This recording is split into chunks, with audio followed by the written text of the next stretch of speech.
Hello, everyone. This is Tammy Schamuhn with the Institute of Child Psychology. I am the co-founder of the Institute, and I have with me a dear friend, Kim Payne, who I have worked with through consultation.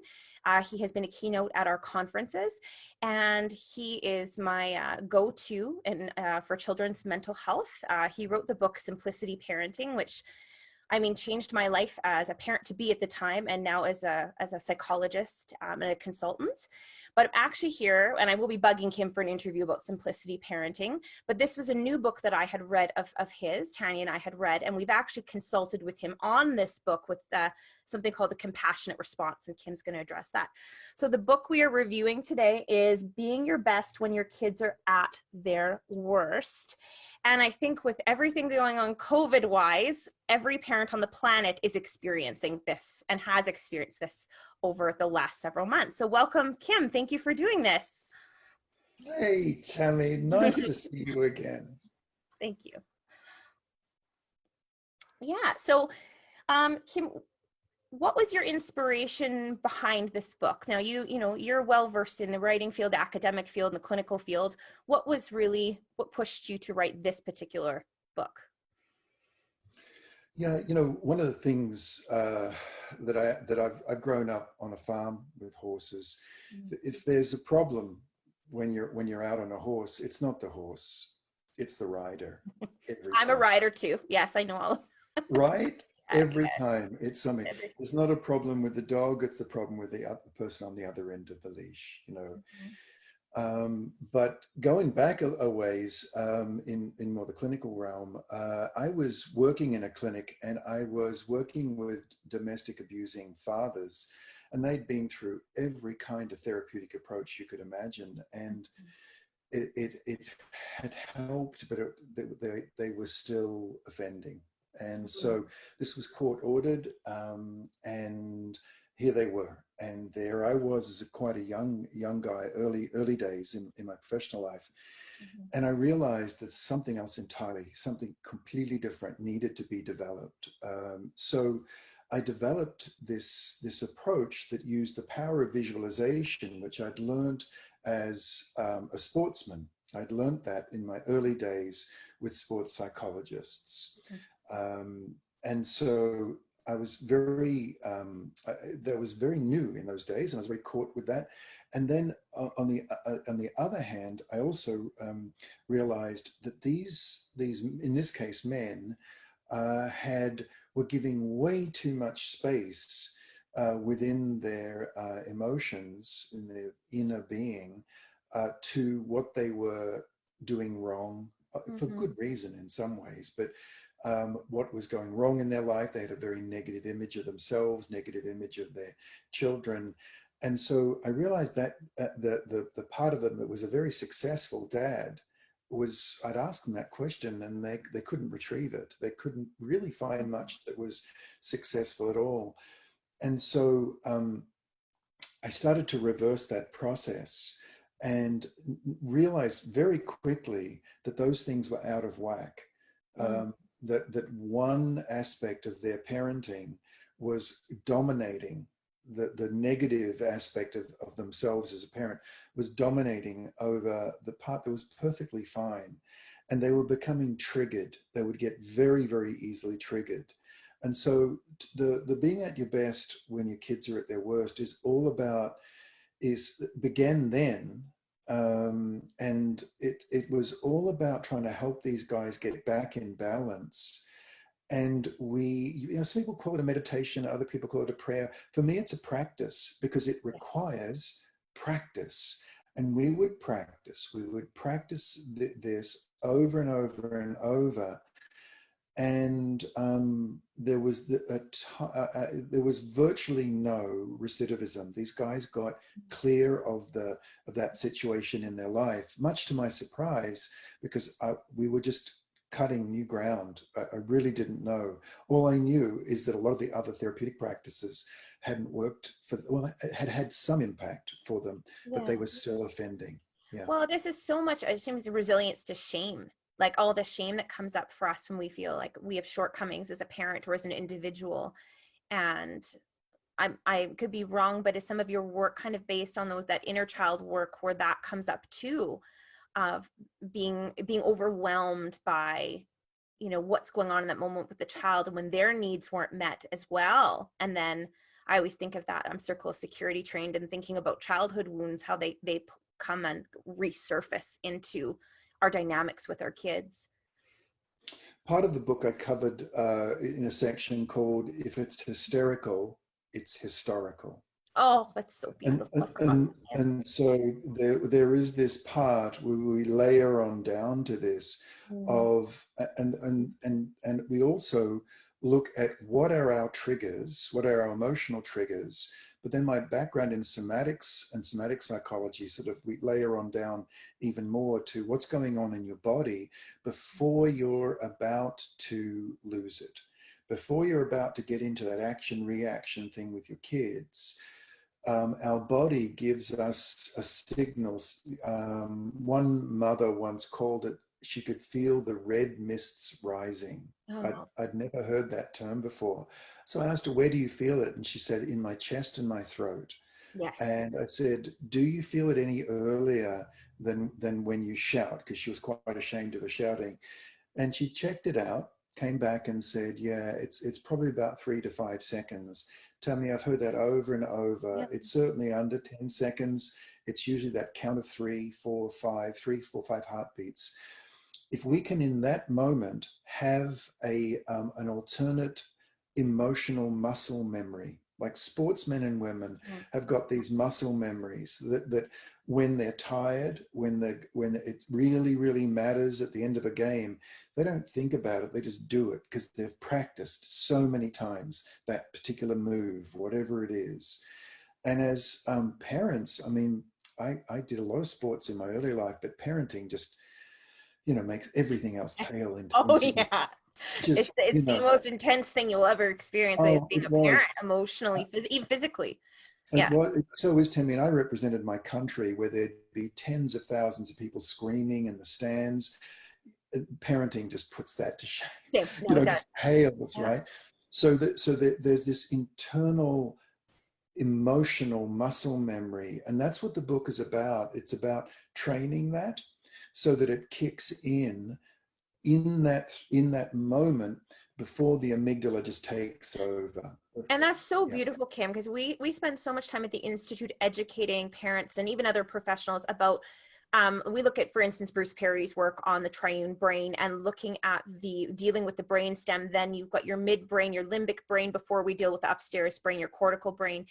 And what's so beautiful is sometimes we forget to attend, we think about that in terms of kids, that we have to physically connect and develop relationship, but parents often don't remember that they have to go there too. They have to respond to that, their limbic and their brainstem, and ensure that they're nurturing that part of themselves so they can give their kids what they need. It's about co-regulation. Yeah. I was really struck years and years ago when I was helping at a conference with Joseph Chilton Pearce, who's one of my favorite people. He wrote Transcendent Biology and the Magical Child, beautiful books. Mhm. And he talked about, he was a biologist and a psychologist, and he talked about if you take a cell out of a living heart and put it in a solution and look at it under a powerful microscope, Mhm. that cell will beat, and it'll keep beating. Mhm. After a time, it'll fibrillate and then expire. Now, when that cell is fibrillating, about to expire, and you take a cell from another completely different heart and place it near the fibrillating cell, the beating cell will then start to bring the fibrillating cell back into life, and the two will beat simultaneously. The synchronicity And they will, happens. Yeah. yeah, it was synchronicity, and Yeah. and they and will last much, much longer than they otherwise would have. And so that kind of co-regulation was a really big part of my work and this new book, because we are the emotional climate control in our homes. We are the co-regulators. It begins with us, because our little children, as we know, are, they're so helpless. They can't run as fast as an adult. They can't, just primitively, they can't defend themselves, they can't protect themselves, they can't easily provide for themselves. So what they can do over tens of thousands of years is tune into us. They are really, really good at that because they've had to be to survive. So taking that and all that's held in the mirror neurons in the brain and taking all that and leaning into that and saying, okay, then there has to be a way to very quickly regulate ourselves right on the spot. A child can't be having a meltdown or headed towards a meltdown, and we say to the child, oh, just hold that meltdown for a moment. I'm just going to go and meditate. Oh, yeah. And Take deep breaths while you're screaming in my face. Yeah. would you mind just holding Can you that imagine? tempo? That'd be very handy if they did that, but that's not how things work. Right. So, but what we need to be able to do is right on the spot, right there, when our kids, we're about to lose it, we're about to go into those old action reaction patterns, and we can hear ourselves going there. Do you know that one where you can sense yourself losing it? Yeah. And you feel it, and you can hear yourself speaking in a voice you don't want to speak in. You just don't want to speak it. That is not the voice you want to be using at all. And you can't stop yourself. What this is about, the compassionate response practice, is that a couple of minutes in the morning, a couple of minutes at night max, for a couple of weeks, starts to develop a way that cuts across that pattern. So right on the spot, your voice comes out. What you want to say comes out. And parents have just, the feeling of liberation is amazing. And it isn't just with me, because as you know, we have over 1,200 simplicity parenting coaches around the world. Yeah, it's amazing. Yeah. And a lot of feedback, a lot from all different countries, a lot of feedback. Every single one of our coaches teaches this particular practice. And so it's cross-cultural, socioeconomic boundaries. This is something that unites us all as parents, as wanting to speak in our own voice, not in some stress regress, not in some voice from our biography. And that's what these men, to come full circle, that I worked with, who were really stuck in a cycle, that is what they managed to break free of. And that's what thousands and thousands of parents using this practice have, to a moderate or a significant extent, broken free of. So when we're able to self-regulate, then our child moves from that emotional fibrillation back to that co-beating. And that is what we're all aiming for, to speak in our own voice, to be the parent we want to be. And so that when our child is disoriented, we're oriented. I don't necessarily think we need to be calm and just, all that kind of, it's just when our children are disoriented, it's one of the most uncomfortable feelings to be, as a human being, to be disoriented like that. And when children are disoriented, then they're not being disobedient. They're pinging us. They're sending out behavior. They're like echolocating. Yeah. And all we need to do is just shift our emotional self. Our eyes soften, our shoulders drop, and they sense that we're safe, that we're a safe harbor, and that they can sail right into our emotions. And that's what we want for our children in that moment when they are in stormy seas emotionally. They'll sail towards us and regulate and get their sort of little emotions or big emotions in those little bodies back together again much more rapidly.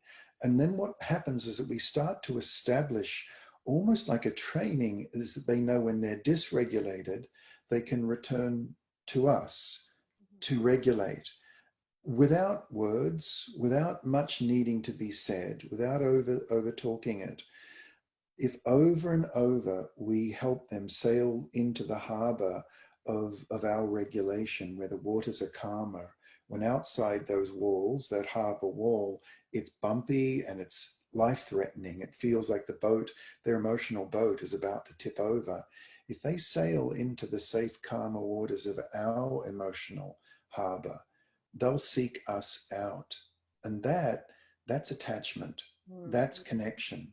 Yeah. That's truly what it is. And I think from now, one of my jobs, Kim, is I'm also, other than the ICP, is I train psychologists and registered play therapists. And the work with kids is always easy. That is not hard work to work with children, whether that's doing art therapy or animal assisted therapy or play therapy. And I always recommend this book to my clinicians, saying, you need to give the parents a lifeline. Because how can we expect these kids to make long-term changes if the parent can't keep their own lids on? They can't keep themselves regulated. The child will keep coming back to therapy. We need to give the parents an anchor point. And what can we give them? Even if it's just one tool, what can we give them? And this is where I wanted to interview about this book, because I think this is a great anchor, even for therapists who work with children, is to work with the parents or caregivers to give them that space, so they can help co-regulate in the home with their kids. Unless we can do that, a lot of the other really great tools don't get used well and to their optimal level.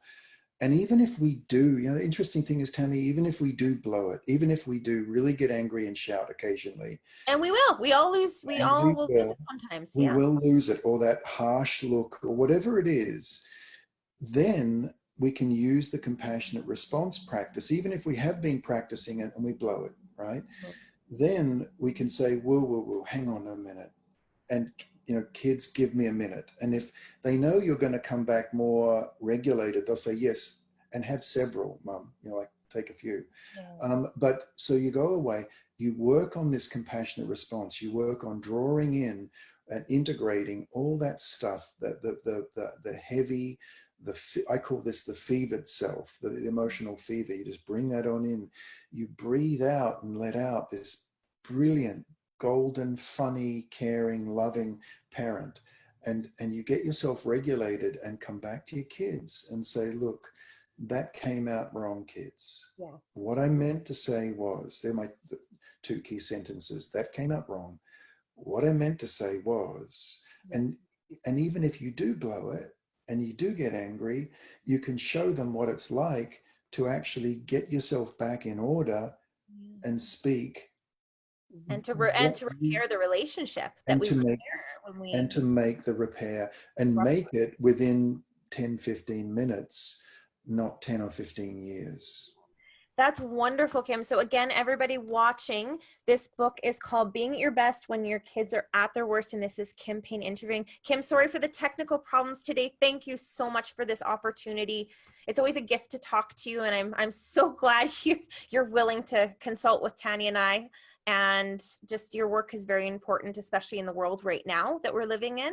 So I would really recommend, and also to look at Kim's other books, Simplicity Parenting and The Soul of Discipline. Those are just very near and dear to my heart. So thank you so much for this chance, Kim. Oh, it's a pleasure, Tammy. And if people want to really look at the compassionate response, I did a very quick, simple introductory workshop. It's free at simplicityparenting.com. You can see it right there on the homepage. And I have a copy of your audio. You can also purchase the MP3 or MP4 for like $15 from and I have that on my computer, everyone. That's how I learned this. And Kim also walked me through it over a consult one time. It's it's on my desktop as we speak right now. So I have listened to it many times. So I'm a big fan of this response and working with parents on this. Right, Tammy. Lovely to speak to you. Thank you so much, Kim. You have a great day, and thanks a lot. Bye-bye now. Bye.